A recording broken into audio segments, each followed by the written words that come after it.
باسمك يا الله أبدأ، يا من عليك اتكالي، يا خالق الأرض والكون ذو العزة والجلال، يا من بتعطي وتاخذ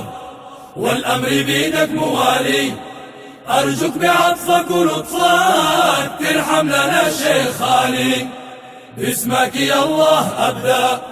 يا من عليك اتكالي، يا خالق الأرض والكون ذو العزة والجلال، يا من بتعطي وتاخذ والأمر بيدك موالي، أرجوك بعطفك ولطفك ترحم لنا الشيخ خالي. أبا سعيد بن يافع وابن العياس المثالي، رمز الكرم والشهامة، رمز الوفاء والمعالي. ما أنجبت يافع اليوم مثله ولا يوم تالي، خلى لنا اسم يافع بين الكواكب لالي،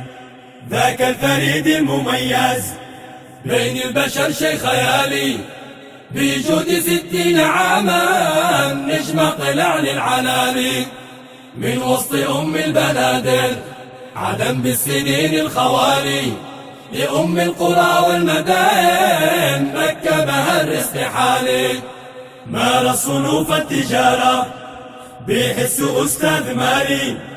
في دول الشرق والغرب عمل سنين طوالي، فحاز العلا والصدارة ولا شيء عنده محالي، فكان أكبر همومه يكون رزق حلالي، ويظل اسمه مميز شهير بحسن الخصال، فسمعته في التعامل أغلى من الأموال. إنهم قد قالوا عنه إنه الفرد المثالي، إن تجد شخصا مثيلا ذلك صعب المنال، فهو عمر ابن قاسم فالاسم يا خير فالي، عم العمائر الخير قسمها بين الأهالي، بأرض اليمن يذكرونه بجنوبها والشمال، بيض الأيادي أيادي.